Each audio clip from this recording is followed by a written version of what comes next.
Hello दोस्तों, मैं सचिन आप सभी का आपके अपने यूट्यूब चैनल इंग्लिश वाला में स्वागत करता हूं। और दोस्तों आज हम करने वाले हैं AMRS में जो इंग्लिश TGT में जो भी क्वेश्चंस पूछे गए थे उसका हम सॉल्यूशन करने वाले हैं। तो चलिए स्टार्ट करते हैं आज का session.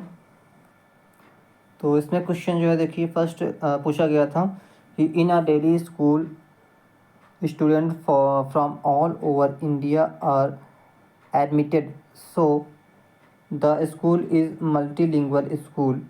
This factor can be used as a resource so that, तो इसका करेक्ट आंसर क्या होना चाहिए? Option number A means every child participate in the teaching learning process. ठीक है, तो मल्टीलिंगुअल में जो है इसका पर्पज क्या है कि प्रत्येक जो चाइल्ड है वो क्या कर सके, टीचिंग लर्निंग प्रोसेस में पार्टिसिपेट कर सके। ठीक है, और नेक्स्ट क्वेश्चन ये पूछा गया था कि ये सारे क्वेश्चन जो है दोस्तों पेडोलॉजी से रिलेटेड हैं। तो क्वेश्चन है कि miss Lata is a teacher of English language. She gives a task of dialogues completion to her class.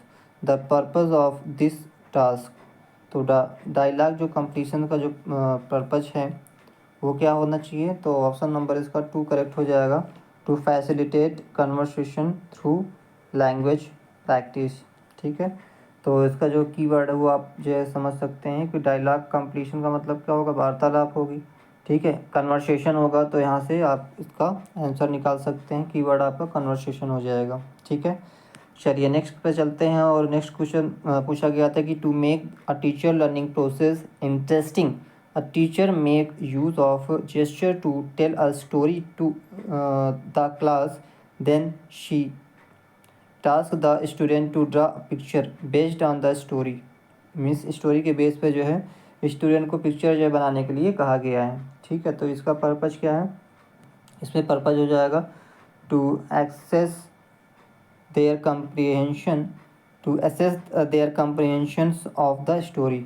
मतलब कि स्टोरी में जो है बच्चों ने क्या समझा इसके बारे में, इस चीज़ को क्लियर करने के लिए जो मैडम ने क्या दिया था कि स्टूडेंट से कहा था कि वो लोग पिक्चर ड्रा करें। ठीक है, तो ये आपका ऑप्शन नंबर 2 करेक्ट हो जाएगा। अब चलते हैं नेक्स्ट क्वेश्चन पे। और नेक्स्ट क्वेश्चन पूछा गया था कि miss Kamala brought pictures of various objects to the class and hung them across the walls. The students were tasked to see them and told their names in English, and then she introduced alphabet to the class. This approach is called। ठीक है, तो इसमें जो है miss कमला ने जो है कई पिक्चर्स लाई और क्लास में उसको क्या कर दिया, टांग दिया। फिर जो है बच्चों को टास्क दिया गया कि उनके जो है नेम इंग्लिश में बताएं।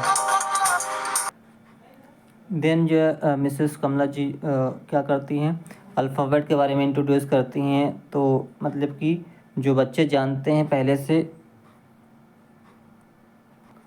उसको इंट्रोड्यूस करके जो नहीं जानते उस चीज़ को बताने का प्रयास कर रही हैं। तो दैट मीन्स कि ये क्या है, बॉटम अप अप्रोच हो जाएगा, bottom up approach. Option number ए इसका करेक्ट हो जाएगा। ठीक है, चलिए नेक्स्ट पे चलते हैं। और नेक्स्ट पूछा गया था कि the English teacher of class 8 asks her student to choose the best poem in their text book and then read the poem aloud and then explain the poem. तो हर मेजर एम इज़, तो teacher का जो मुख्य उद्देश्य है वो क्या है ये आपको बताना है। और टीचर ने क्या किया कि अपने जो स्टूडेंट को चूज़ करने के लिए बोला कि आप अपनी जो है बेस्ट पोएम चूज़ करो, देन जो है उसको रीड करना है उस पोएम को, और इसके बाद जो है क्या करना है, उसको एक्सप्लेन करना है। तो पोएम का जो है ऑलवेज पर्पज़ क्या होता है दोस्तों, अप्रिसिएट और इन्जॉय। पोइट्री का हमेशा उद्देश्य होता है कि उसको इन्जॉय करें, ठीक है, और अप्रिसिएट करें। ठीक है, क्योंकि पोएम से कोई भी सेंटेंस या सेंटेंस का स्ट्रक्चर या ग्रामर कुछ उसकी जानकारी नहीं मिलती है। तो ये वाला तो बिल्कुल नहीं होगा टीचिंग ऑफ द लैंग्वेज। ठीक है, और ये तो हो ही नहीं सकता है, थर्ड और फोर्थ। तो अब करेक्ट आंसर क्या हो जाएगा? सेकंड। चलिए नेक्स्ट पे चलते हैं। और नेक्स्ट कुछ यहाँ पूछा गया था, ये एक्चुअली केस स्टडी में जो टॉपिक दिया था पैराग्राफ में, जो आपका सिलेबस में केस स्टडी था उससे रिलेटेड ये क्वेश्चन पूछा गया है।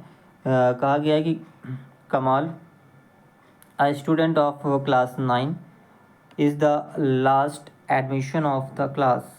Not brightly dressed, shy by nature, he occupies the last bench of the classroom. He was one of the topper in the class 8 in the middle school. वह middle school में जो है, मतलब वो स्कूल था जिसमें क्लास 8 तक ही होता है, उसको बोलते हैं मिडिल क्लास। ठीक है, मिडिल स्कूल। तो वहाँ पे जो है कमाल पढ़ा रहा था, और जो है केवल 8 तक वहाँ पे क्लास था। और आगे क्या करें कि the math teachers mostly remain close to the black board, aloof from the class. In the first monthly test Kamal could secure only 50% marks. He was not the only one who did poorly in the subject. कहने का मतलब कि केवल वही ऐसा student नहीं था जिसके जो है पुअर मार्क्स आए। दैट मीन्स कि और सारे स्टूडेंट थे जिनके जो है ख़राब मार्क्स आए थे। ठीक है, और आगे क्या कर रहे हैं कि on the basis of your understanding of the above case study answer the question given below. इसके बेस पे आपको जो भी क्वेश्चंस पूछे गए हैं उसको आपको रिप्लाई करना है। पूछा गया है कि वाई डिड कमाल join this school in class 9th। कमाल ने जो है 9th क्लास में इस स्कूल में ज्वाइन क्यों किया? तो अभी हमने पढ़ा कि जो है जो उसका स्कूल था वो मिडिल स्कूल था, जहाँ पे केवल क्लास 8 तक ही था, तो इसलिए उसको ये वाला स्कूल ज्वाइन करना पड़ा। तो इसका करेक्ट आंसर क्या हो जाएगा? Option number A, his previous school was only till class 8। ठीक है, चलिए नेक्स्ट पे चलते हैं। और नेक्स्ट क्वेश्चन इस रिलेटेड पूछा गया था कि why did he take the last bench in the classroom. उसने जो है लास्ट बेंच क्लासरूम में क्यों ली? क्योंकि उसका रीज़न था कि he was shy in nature, वह नेचर में क्या था? साई था। और क्या था? He was new to the class, उसका नया एडमिशन हुआ था और नेचर से वो साई था, ये लिखा हुआ है यहाँ पे। ठीक है, नॉट ब्राइटली ड्रेस्ड एंड शाई बाई नेचर, तो ये हो गया। और चलते हैं नेक्स्ट पे। और नेक्स्ट क्वेश्चन पूछा गया था कि why did Kamal slip down in his performance. मतलब वो परफॉर्मेंस में नीचे क्यों हो गया, उसकी परफॉर्मेंस ख़राब क्यों हो गई? क्योंकि he found the method of teaching uninteresting. जो टीचर की टीचिंग मेथड था वो कैसा था? वो इंटरेस्टिंग नहीं था, अनइंटरेस्टिंग था। इसलिए क्योंकि और भी स्टूडेंट के जो है मार्क्स पूरा आए थे, राइट। तो यही आपका करेक्ट आंसर हो जाएगा 48 में 4। और 49 में क्वेश्चन क्या पूछा गया है? 49 में क्वेश्चन है कि why was the math teacher not very successful. तो मैथ के जो टीचर हैं वो सक्सेसफुल क्यों नहीं थे? तो इसका करेक्ट आंसर हो जाएगा 49 का करेक्ट आंसर हो जाएगा ऑप्शन नंबर बी, मीन्स कि she was indifferent to whether the student understood her or not. Means जो टीचर को कोई फ़र्क नहीं पड़ रहा था कि जो स्टूडेंट को चीज़ें समझ में आ रही हैं या नहीं आ रही हैं। इसकी वजह से जो मैथ टीचर थे उनका वो क्या थे? सक्सेसफुल नहीं थे। ठीक है, चलिए नेक्स्ट पे चलते हैं। और 50 क्वेश्चन पूछा गया है कि how can the teaching learning process be improved in the class. Teaching learning जो प्रोसेस था उसको क्लास में कैसे इम्प्रूव किया जा सकता है, ये आपको बताना है। तो 50 का करेक्ट आंसर क्या होना चाहिए कि the teacher should attempt a closer bond with the student. ठीक है, तो मतलब कि जो टीचर अगर स्टूडेंट से अपने बॉन्ड को, मतलब कन्वर्सेशंस को, कनेक्शन को क्या करें? इम्प्रूव कर लें, तो जो टीचिंग लर्निंग प्रोसेस है वो क्लास में इम्प्रूव हो सकता है। ठीक है, तो ऑप्शन नंबर ए इसका करेक्ट हो जाएगा। और 50 के बाद चलते हैं 51 में। और 51 क्वेश्चन पूछा गया है कि every recognised school shall be inspected once. ठीक है। तो यहाँ पे NAP से क्वेश्चन पूछा गया है। ठीक है, तो इसका जो है जो ऑप्शन होना चाहिए वो मेरे अकॉर्डिंग ऑप्शन नंबर 4 इसका होना चाहिए। ठीक है, ईच कैलेंडर ईयर, प्रत्येक जो है कैलेंडर ईयर में जो है प्रत्येक स्कूल को रिकॉग्नाइज किया जाता है। Every recognised school shall be in expected once. ठीक है, चलिए नेक्स्ट पे चलते हैं। और नेक्स्ट क्वेश्चन पूछा गया था, involvement of parents shall not be required in the. तो जो पेरेंट्स का रिक्वायर जो है इन्वॉल्वमेंट होता है वो किस में रिक्वायर नहीं होता है, ये ज़रूरत नहीं होती है फाइनेंशियल मैनेजमेंट में। ठीक है, तो गेम या स्पोर्ट्स होता है तो वहाँ पे पेरेंट्स आते हैं देखने के लिए। और जो को करिकुलम एक्टिविटी होती है बच्चों की, तो को करिकुलम जो एक्टिविटीज़ होती है उसमें भी जो है स्पोर्ट्स शामिल होता है, तो दैट मीन्स कि उसमें भी जो है पेरेंट्स शामिल होते हैं। ठीक है, और एकेडमिक जो मैटर होता है उसमें भी जो पेरेंट्स आते हैं देखने के लिए, रिपोर्ट कार्ड देखने के लिए अपने बच्चों का। ठीक है, तो इसमें नॉट पूछा है तो नॉट कौन सा हो जाएगा, फाइनेंशियल मैनेजमेंट हो जाएगा। ठीक है, वो उनका अपना मैनेजमेंट होता है स्कूल का, तो उसमें जो है पेरेंट्स की ज़रूरत नहीं पड़ती है। चलिए नेक्स्ट पे चलते हैं। 53 पूछा गया कि inspections report of the school shall not include. Inspection जो है रिपोर्ट में एक स्कूल की क्या चीज़ इंक्लूड नहीं की जाती है ये आपको बताना है। ठीक है, तो 53 का करेक्ट आंसर होना चाहिए mix name of a feeder school, names of feeder school, ये इसमें इंक्लूड नहीं किया जाता है। ठीक है, चलिए अभी नेक्स्ट पे चलते हैं। नेक्स्ट क्वेश्चन पूछा गया था, sanctions strength of the teachers shall be notified by the 31 December every year based on enrolment of students as on. तो ये होता है, इसमें अभी जो है 100% सिक्योरिटी तो नहीं है, और जहाँ तक जो है इसमें 31 मार्च होना चाहिए।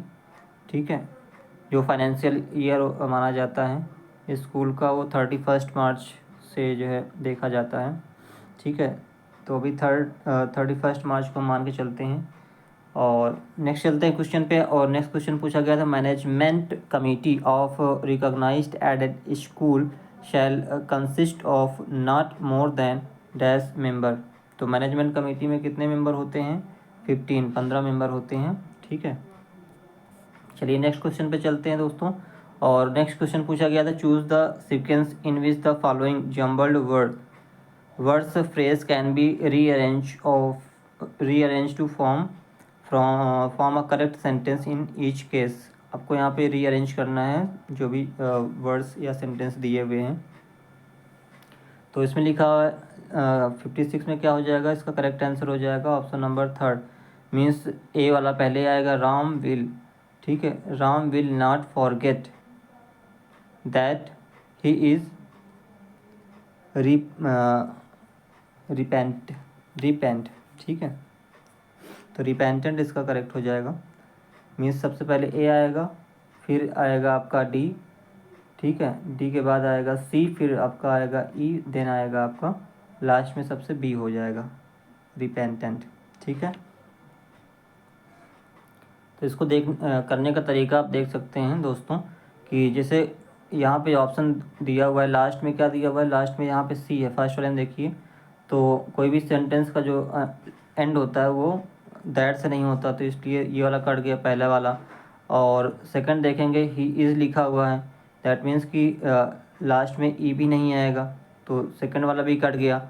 और ए में क्या लिखा हुआ है, राम विल, कोई किसी भी सेंटेंस की जो है जो अंत होता है वो ऐसे नहीं होगा, मतलब हेल्पिंग वर्ब से समाप्त नहीं होगा, तो ये भी कट गया। तो आपका बचा कौन सा, 3rd नंबर। ठीक है, इस प्रकार से एलिमिनेट करके आप इसको कर सकते हैं। नेक्स्ट क्वेश्चन है कि यहाँ पे फिर से अगेन पूछा गया था, तो इसका करेक्ट आंसर क्या हो जाएगा, ऑप्शन नंबर ए। ठीक है, मीन्स कि this is the safe, this is the safe where she keeps her jewels. ठीक है, क्या हो जाएगा इसका, this is the safe where she keeps her jewellers.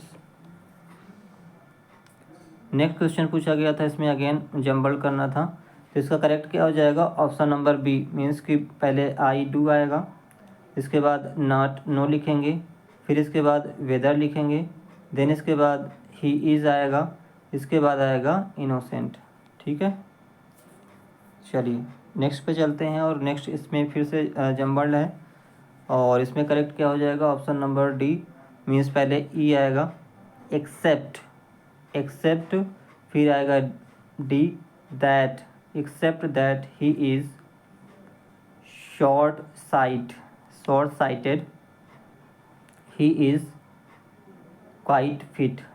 ठीक है, चलिए नेक्स्ट पे चलते हैं, और नेक्स्ट 60 नंबर में क्या पूछा गया था, अगेन यही इसमें भी जंबल्ड है, तो इसका भी करेक्ट आंसर क्या होना चाहिए, 4, मीन्स पहले ही डज आएगा, फिर नॉट अप्रिसिएट होगा, फिर क्या होगा, द आएगा, देन इसके बाद वैल्यू होगा, देन इसके बाद ऑफ मनी। ठीक है, he does not appreciate the value of the money, ये हो जाएगा इसका करेक्ट स्ट्रक्चर।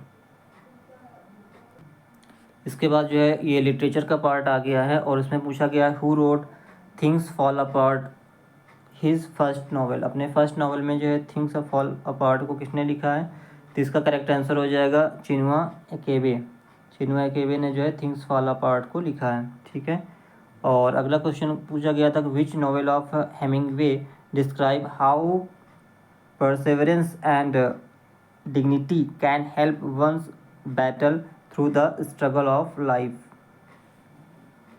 तो इसका करेक्ट आंसर क्या होना चाहिए, इसका करेक्ट आंसर होना चाहिए the old man and the sea, the old man and the sea इसका करेक्ट आंसर है। ठीक है, नेक्स्ट क्वेश्चन है कि why is lady Macbeth called the fourth witch in Shakespeare's play Macbeth, Macbeth जो play है उसमें शेक्सपियर का, उसमें जो है लेडी मैकबेथ को फोर्थ विच क्यों कहा गया है, तो इसका करेक्ट आंसर हो जाएगा she taunts Macbeth to kill king Duncan, king Duncan को मारने के लिए जो है उसने क्या किया था, मैकबेथ को उकसाया था, भड़काया था इसलिए।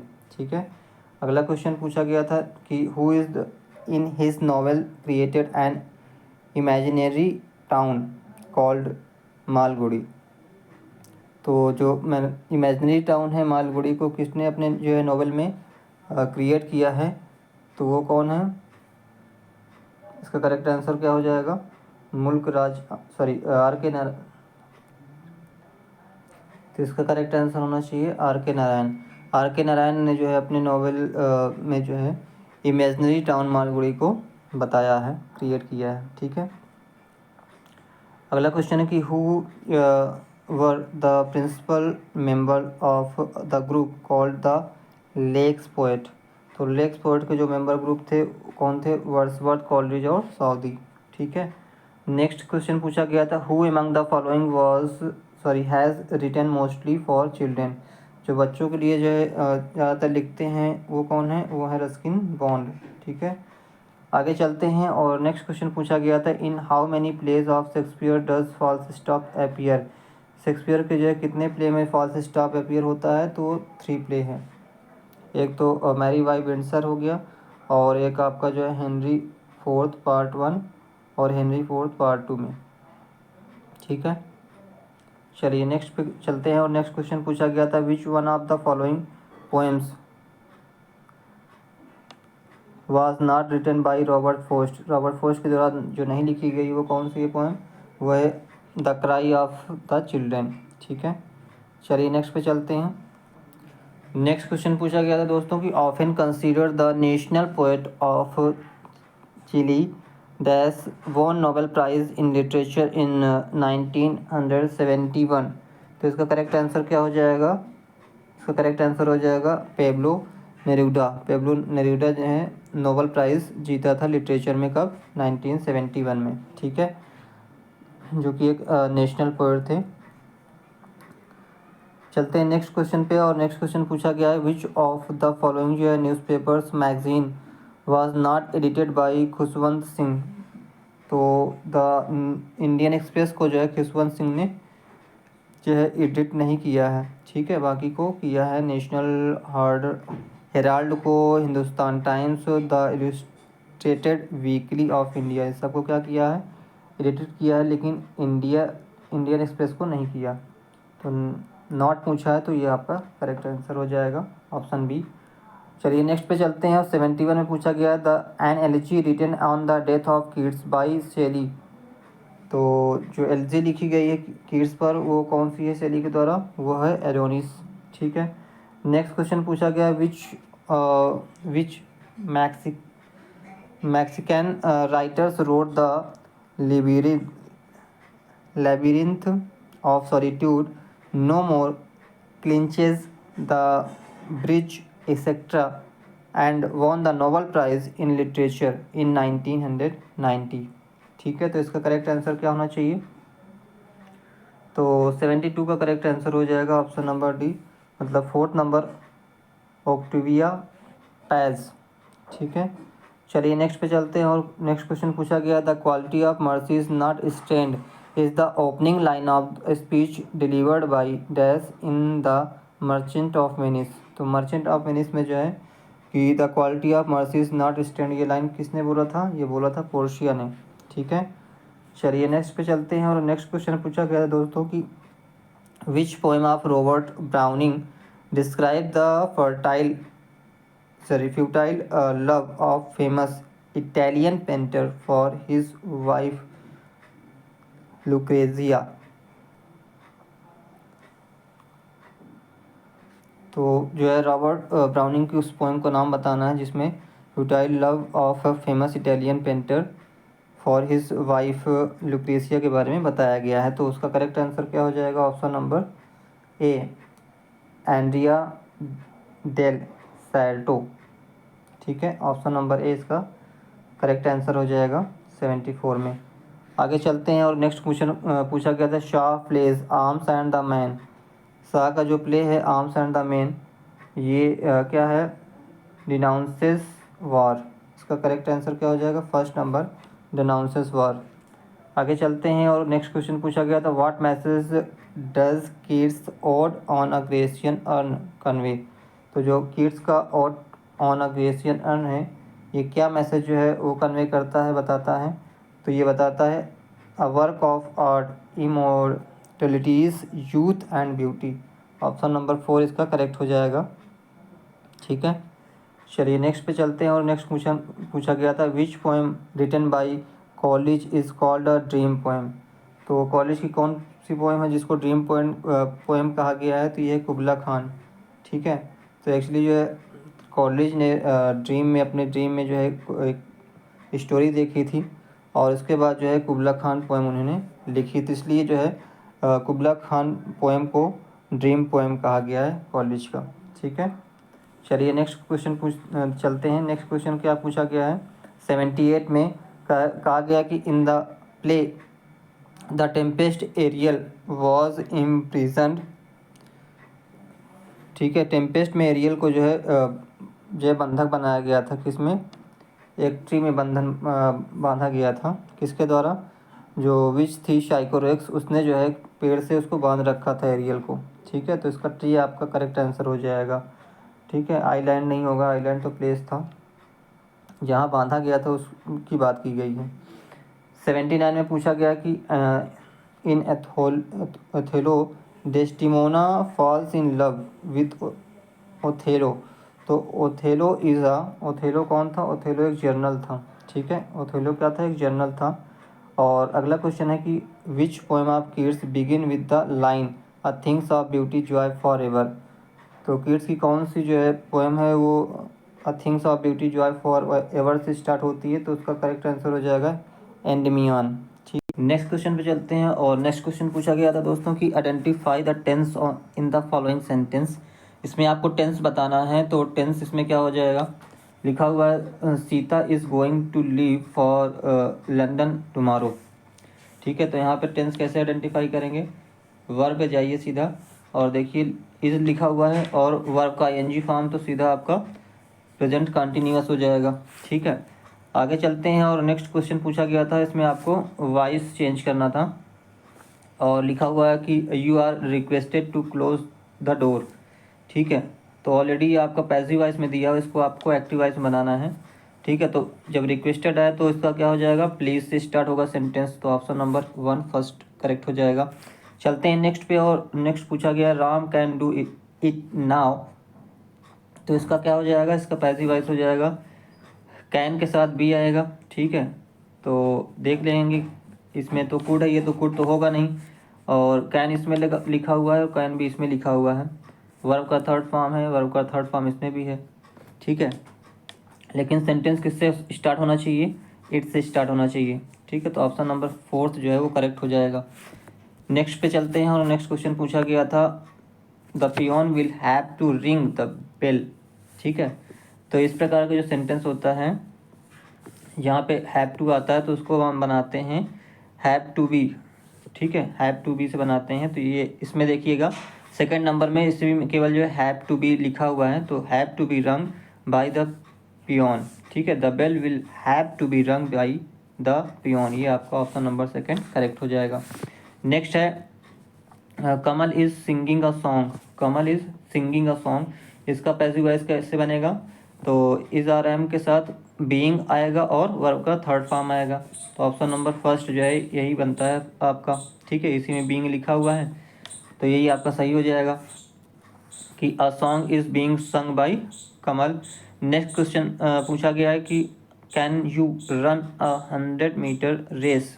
ठीक है, तो इसमें क्या आ जाएगा, स्टार्ट होगा आपका sentence can say he start होगा, मीन्स की जो है सेंटेंस आपका इंट्रोगेटिव रहेगा। ठीक है, लेकिन इसका पैसिव वॉइस कैसे बनाएंगे, can 100 metres race be run by you, ये होना चाहिए, ऑप्शन नंबर 3 इसका करेक्ट है। ठीक है, चलिए नेक्स्ट पे चलते हैं, और नेक्स्ट क्वेश्चन पूछा गया है चूज द कनेक्टर विथ जो है which following pairs of sentence can be combined, तो इसका करेक्ट आंसर क्या हो जाएगा, यहाँ पे जो है आपको कंबाइन करना है, लिखा हुआ है you want to win the match, और लिखा हुआ है you will have to work hard, तो इसमें देखिए एलिमिनेट करेंगे तो दो और आल दो का मतलब एक ही होता है, तो दो ऑप्शन तो हो नहीं सकता। ठीक है, और सेंटेंस को जोड़ने के लिए ये जो सेंटेंस है इसको जोड़ने के लिए सिंस नहीं यूज़ किया जाएगा, तो ऑप्शन आपका एक बचता है हाउएवर। ठीक है, you want to win the match however you will have to work hard. ठीक है, चलिए नेक्स्ट पे चलते हैं, तो इसका करेक्ट ये होना चाहिए कि however you want to win the match you have to work hard. ठीक है, हालांकि आप मैच जीतना चाहते हो तो आपको कठिन परिश्रम करना पड़ेगा, कठिन मेहनत करनी पड़ेगी। अगले क्वेश्चन पे चलते हैं, और नेक्स्ट क्वेश्चन लिखा हुआ है Ram was slow in the beginning he won the race. ठीक है, तो यहाँ पे जो है सेंटेंस क्या है, विरोधाभास है। ठीक है, इसलिए यहाँ पे हम येट का यूज़ करेंगे, येट सेंटेंस को जोड़ने के लिए, Ram was slow in the beginning yet he won the race, ये हो जाएगा आपका करेक्ट। आगे चलते हैं, और 88 के बाद चलते हैं 89 पे, और 89 में क्वेश्चन पूछा गया था कि choose the options in which the underline clause in each of the following sentence has been correctly identified. यहाँ पे आपको बताना है क्या, यहाँ पे आपको क्लॉज आइडेंटिफाई करना है, तो लिखा हुआ क्या कि ही replied that he worked when ever he liked, तो यहाँ पे ही जो रिप्लाइड है ये आपका कौन सा क्लॉज हो जाएगा, ये आपका हो जाएगा, एक सेकंड, ये आपका हो जाएगा, तो ये प्रिंसिपल क्लॉज इसमें हो जाएगा। ठीक है, क्योंकि इसके बाद जो यूज़ किया गया है ये आपका जो है नाउन क्लॉज होगा। ठीक है, ही रिप्लाइड, उसने क्या रिप्लाई किया, that he worked when ever he liked, तो ये आपका जो है नाउन क्लॉज है, और जो पूछा गया था वो आपका जो है प्रिंसिपल क्लॉज हो जाएगा। ठीक है, चलिए नेक्स्ट पे चलते हैं, और नेक्स्ट क्वेश्चन पूछा गया था it has been seen that virtue is its own reward. ठीक है, तो यहाँ पे जो है पूछा गया है कि that virtue is its own reward, इसमें कौन सा क्लॉज है, तो इसमें आपका जो करेक्ट हो जाएगा नाउन क्लॉज। ठीक है, ये आपका नाउन क्लॉज है, क्योंकि इट हैज़ बीन सीन मतलब ऐसा देखा गया। अब इसमें जो है आंसर में क्या आ रहा है, जो आंसर में आ रहा है ये एज ए ऑब्जेक्ट हो गया। ठीक है, ये आपका ऑब्जेक्ट के रूप में यूज़ हुआ है, इसलिए आपका ये क्या हो जाएगा, नाउन क्लॉज हो जाएगा। करेक्ट। चलिए नेक्स्ट पे चलते हैं। और यहाँ पूछा गया था कौन सा क्लॉज है, तो करेक्ट आंसर क्या हो जाएगा, नाउन क्लॉज। नेक्स्ट क्वेश्चन पे चलते हैं। और नेक्स्ट क्वेश्चन पूछा गया है कि I have read the letter you send me last week. तो इसमें आपका you send me last week, इसमें कौन सा क्लॉज हो जाएगा, ये आपका एडजेक्टिव क्लॉज हो जाएगा। क्योंकि जो लेटर है, लेटर को क्या कर रहा है, मॉडिफाई कर रहा है। कि आई रीड द लेटर, मैंने लेटर को पढ़ा, मैंने पत्र को पढ़ा। कौन से पत्र को, जिसको आपने भेजा था लास्ट वीक। ठीक है, तो ये आपका एडजेक्टिव क्लॉज हो जाएगा क्योंकि नाउन को मॉडिफाई कर रहा है, नाउन की विशेषता बता रहा है। आगे चलते हैं। और नेक्स्ट क्वेश्चन पूछा गया था, Kamal helped me as he is a dear friend. ठीक है, तो Kamal helped me as he is a dear friend. तो यहाँ पे जो अंडरलाइन जो है सेंटेंस है, क्लॉज है, वो कौन सा क्लॉज है, ये आपको बताना है। ठीक है, तो इसमें कौन सा क्लॉज हो जाएगा, आपका एडवर्ब क्लॉज हो जाएगा। क्योंकि हेल्प जो लिखा हुआ है वर्ब, हेल्प जो है उसको क्या कर रहा है, मॉडिफाई कर रहा है। As he is a dear friend, ये जो क्लॉज है ये हेल्प को मॉडिफाई कर रहा है, और जो वर्ब को मॉडिफाई करता है उसको क्या कहते हैं, एडवर्ब क्लॉज कहते हैं। ठीक है, चलिए नेक्स्ट पे चलते हैं। और नेक्स्ट क्वेश्चन पूछा गया, Rita will study when ever she likes. Rita जो पढ़ती है, कब पढ़ती है, जब कभी भी वो उसको अच्छा लगता है। ठीक है, जब उसको पसंद होता है तो वो क्या करती है, पढ़ती है। तो यहाँ पे स्टडी क्या है, एक वर्ब के रूप में यूज़ हुआ है। और अगेन जो है ये क्या कर रहा है, स्टडी को मॉडिफाई कर रहा है, विशेषता बता रहा है, तो इसलिए एडवर्ब क्लॉज हो जाएगा। ठीक है, चलिए और नेक्स्ट क्वेश्चन पे चलते हैं। और नेक्स्ट क्वेश्चन पूछा गया है, choose the options in which the part of speech of the underline word has been correctly identified. इसमें आपको करेक्टली आइडेंटिफाई करना है पार्ट ऑफ स्पीच। ओके, तो दोस्तों आपको बताना चाहूँगा, ये जो पार्ट ऑफ स्पीच दिया था, ये आपका जो रिन मार्टिन बुक देखेंगे पेज नंबर 140 से लेके सारे जो है क्वेश्चन सेम टू सेम वहीं से ही उठाए गए हैं पार्ट ऑफ स्पीच के। आप चेक कर सकते हैं अगर आपके पास रिन मार्टिन बुक है। ठीक है, तो इसमें इधर बैट इज़ गुड एनफ, तो इधर जो है, इधर बैट जो है, यहाँ पे इधर को एज एडजेक्टिव के रूप में यूज़ किया गया है। ठीक है, तो ऑप्शन नंबर इसका सेकंड सही हो जाएगा। ठीक है, नेक्स्ट पे चलते हैं। और नेक्स्ट पूछा गया है कि you don't talk like that. तो यहाँ पे जो टॉक है वो talk as a preposition use किया गया है इस सेंटेंस में। ठीक है, ये आपको रेड मार्टिन में चेक करेंगे, आपको मिल जाएगा, सेम टू सेम दिया गया है ये चीज़। नेक्स्ट क्वेश्चन है, both of them are alive. यहाँ पे जो बोथ है वो both as a pronoun use किया गया है। ठीक है, बोथ ऑफ देम, बोथ यहाँ पे क्या है, प्रोनाउन है। ओके, चलिए नेक्स्ट पे चलते हैं। और नेक्स्ट क्वेश्चन पूछा गया है इसमें कि the chances are even, the chances are even. तो चांस क्या है, चांस एक नाउन है और नाउन को मॉडिफाई कर रहा है इवन वर्ड। तो जो नाउन को मॉडिफाई करता है उसको क्या बोलते हैं, एडजेक्टिव बोलते हैं। चलिए नेक्स्ट पे चलते हैं। और यहाँ पे लिखा हुआ है, if we except Hari all of us will be blamed. यहाँ पे जो है ये except as a verb use किया गया है, आप चेक कर सकते हैं रेन मार्टिन में। ठीक है, तो ये वर्ब के रूप में यूज़ किया गया है। चलिए नेक्स्ट क्वेश्चन पे चलते हैं। और नेक्स्ट क्वेश्चन यहाँ पे दिया गया था पंक्चुएशन के लिए। ठीक है, तो इसमें पंक्चुएशन बताना है दोस्तों की, लिखा हुआ है the wind begin, the wind being favourable, और यहाँ पे आना चाहिए कॉमा, ऑप्शन नंबर ए कॉमा आएगा, द शिप शेल्ड अवे। ठीक है, ये भी आपका रेन मार्टिन में मिल जाएगा। ठीक है, पंक्चुएशन पोर्शन में। और नेक्स्ट क्वेश्चन पूछा गया, if you pick us do we not bleed. तो इसमें करेक्ट आंसर क्या होना चाहिए, क्वेश्चन मार्क आएगा यहाँ पे, क्वेश्चन मार्क। ठीक है, चलिए नेक्स्ट पे चलते हैं। और नेक्स्ट हमारा क्वेश्चन पूछा गया है, इसमें आपका अनसीन पैसेज से रिलेटेड क्वेश्चन है। ठीक है, एक बार हम पैसेज फटाफट पढ़ लेते हैं, देन इसके बाद हम क्वेश्चंस करते हैं। लिखा हुआ है, the tourist who come to India to discover an ancient culture find it in the amazing monuments strewn carelessly across the land.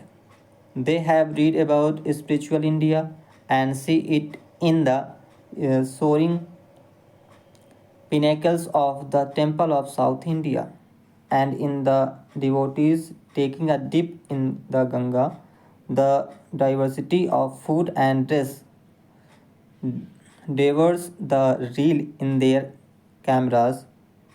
They buy handicraft at cheap price as proof of the incredible exotica they had been promised. Okay, they find modern India in the English speaking Indian and the high rise building in the metropolises. The filth and poverty is nauseating. Sometimes is spent in arguing how a nation which professes to be non-violence can explode a nuclear bomb, but soon the visit is over. The visitors return home wondering how such a vast country has held together, and how it ill-clad hordes have voted for so long to remain a democracy. और इससे related question पूछा गया था, इधर है question कि question first है कि where do the tourist who come to discover spiritual India find it. मतलब कि जो टूरिस्ट थे उनको जो है स्पिरिचुअल इंडिया किस चीज़ में उनको जो है उन्होंने डिस्कवर किया था स्पिरिचुअल इंडिया। तो इसका करेक्ट आंसर हो जाएगा आपका फोर्थ। ठीक है, फोर्थ हो जाएगा, मतलब कि in the temples of south India. ये आपका देखिए पैसेज में देखेंगे, चेक करेंगे आप, तो यहाँ पे देखिए लिखा हुआ है कि have read about spiritual India. ठीक है, और इसके बाद लिखा हुआ है see it in the soaring, ये लिखा हुआ है यहाँ पे। ठीक है, टेम्पल्स ऑफ साउथ इंडिया, यहाँ से आपका फर्स्ट का आंसर मिल जाएगा।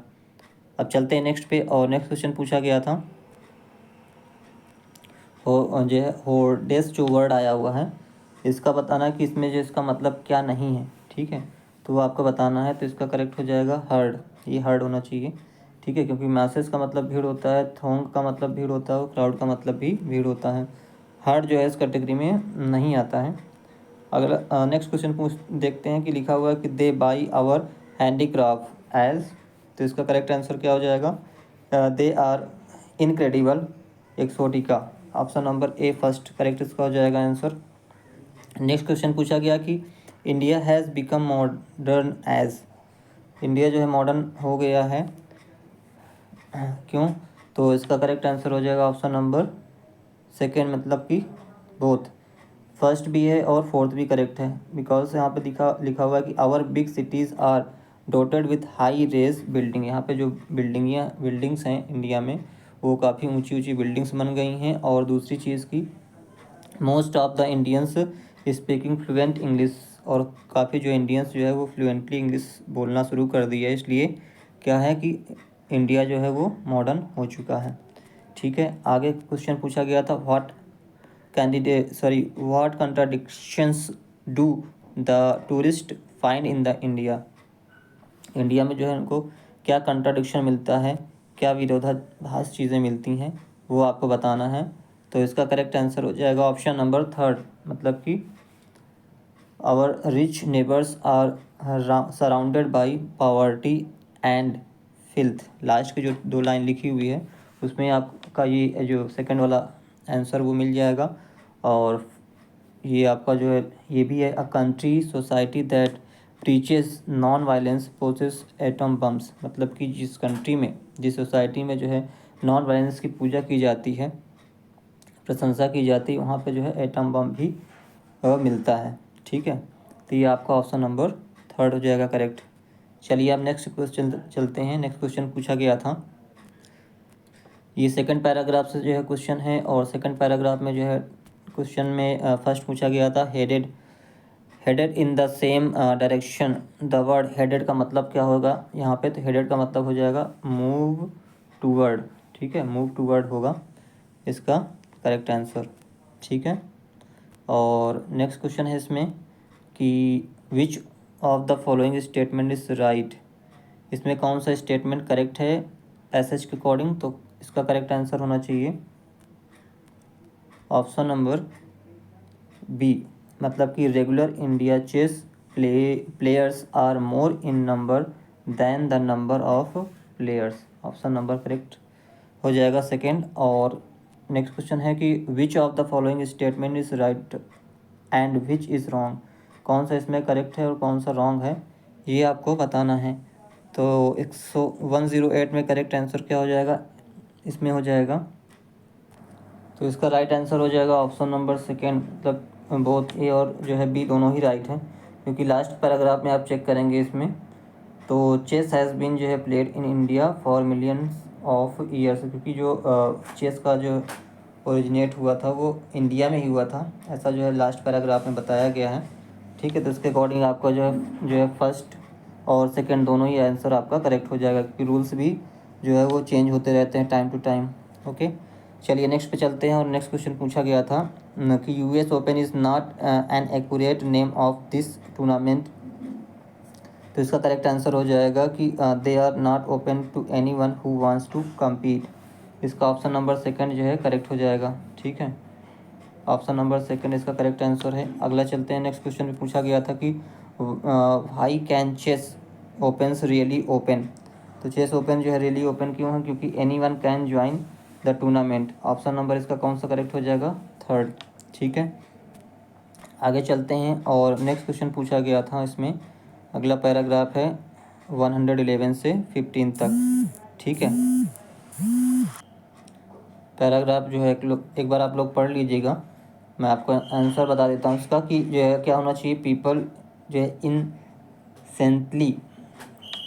इनसेंटली कंप्लेंट। तो यहाँ पे इनसेंटली का जो है बताना है कि विच one of the following is not mean the underline word. Underline word का जो मतलब है वो कौन सा नहीं है, ये आपको बताना है। ठीक है, तो इनसेंटली का मतलब क्या होता है, लगातार होता है। ठीक है, तो इसमें जो है हो जाएगा, इसका करेक्ट आंसर हो जाएगा ओकेजनली। ठीक है, ओकेजनली का मतलब क्या होता है, कभी कभार। बाकी सबका मतलब क्या होगा, लगातार। स्टेडली का मतलब होता है लगातार, रिपीटेडली और कंसिस्टेंटली इसका मतलब भी क्या होता है, लगातार होता है। चलिए नेक्स्ट क्वेश्चन पे चलते हैं। पूछा गया था when one is about to get cured one feels that. जब जो है कोई व्यक्ति जो है, पैसेज के अकॉर्डिंग पूछा गया था कि जब कोई व्यक्ति बिल्कुल से क्योर्ड हो जाता है तो वो कैसा फील करता है। तो इसका करेक्ट आंसर हो जाएगा ऑप्शन नंबर सेकेंड, मीन्स की बोथ, फर्स्ट और फोर्थ, ये हो जाएगा। Means soup tastes like tears और हॉस्पिटल लंच बिकम टेस्टलेस। ठीक है, चलिए नेक्स्ट पे चलते हैं। और क्वेश्चन पूछा गया है the writer does not feel averse to hospitals as. तो इसका करेक्ट आंसर है option number 4, means she feels safe there. वो वहाँ पे कैसा फील करती है, सेफ, सुरक्षित फील करती है। ठीक है, नेक्स्ट क्वेश्चन है कि what had she done just before falling ill. मतलब वो बीमार होने से पहले उसने क्या किया था। तो she has gone to visit Thailand. उसने जो है थाईलैंड विज़िट किया था पोएट ने। नेक्स्ट क्वेश्चन है कि why did the narrator go viral. Viral क्यों हो जाता है, because she suffered from a viral fever. ठीक है, वो वायरल फीवर से सफ़र कर रही थी इसलिए। आगे क्वेश्चन पूछा गया है कि in which order shall the following be written in notice. तो जो नोटिस होती है उसमें पहले क्या होता है, पहले जो है स्कूल का नाम होता है या ऑर्गेनाइजेशन का नाम होता है। उसके बाद आता है टॉपिक, जिस टॉपिक पे जो है नोटिस को लिखा जा रहा है। फिर उसके बाद क्या आता है, कंटेंट आएगा। देन इसके बाद क्या इशू है उसकी बात की जाएगी। देन इशू अथॉरिटी, जिसने जो है नोटिस को इशू किया है उसका नाम रहेगा। ठीक है, नेक्स्ट क्वेश्चन है 117 नंबर में पूछा गया है कि report on an event shall not include, report में जो है क्या चीज़ इंक्लूड नहीं होता है, तो लिस्ट ऑफ बुक्स कंसल्टेड जो है ये चीज़ इंक्लूड नहीं होता है। बाकी पर्पज़ ऑफ द रिपोर्ट, किस जो है पर्पज़ से रिपोर्ट को लिखा जा रहा है उसको इंक्लूड किया जाएगा। नेम ऑफ द राइटर और टॉपिक ऑफ द रिपोर्ट ये सब चीज़ इंक्लूड की जाती है। अगला चलते हैं, 118 नंबर क्वेश्चन पूछा गया है कि a teacher in her letter to the principal of her school shall address as, जो स्कूल के जो प्रिंसिपल हैं अगर उनके लिए लेटर कोई टीचर लिख रहा है तो उनको कैसे एड्रेस किया जाएगा, रेस्पेक्टेड मैडम, ठीक है, इस प्रकार से उनको एड्रेस किया जाएगा। नेक्स्ट क्वेश्चन पूछा गया है कि a letter of a complaint to the editor of a newspaper shall begins with, तो अगर जो है कोई कंप्लेंट लेटर लिखा जा रहा है एडिटर ऑफ न्यूज़पेपर तो उसको कैसे जो है स्टार्ट किया जाएगा, उसको स्टार्ट किया जाएगा through the column of your steamed news I want, ठीक है। चलिए नेक्स्ट क्वेश्चन, लास्ट क्वेश्चन है आपका कि जो है closing the letter of the municipal commissioner from a citizen will be, तो जो म्यूनिसिपल कमिश्नर है उनको जो है लेटर अगर लिखना है तो जो उसका जो एंड होगा वो कैसे होगा, योर सिंसियरली, ये आपका 4th नंबर करेक्ट हो जाएगा, ठीक है। तो इसी के साथ जो है आपका जो इंग्लिश टीजीटी का EMRS का पेपर है ये फिनिश होता है, ठीक है। और वीडियो पसंद आए तो प्लीज़ वीडियो को लाइक शेयर और सब्सक्राइब ज़रूर करें दोस्तों। Thank you so much for watching this video, have a nice day, take care, bye bye.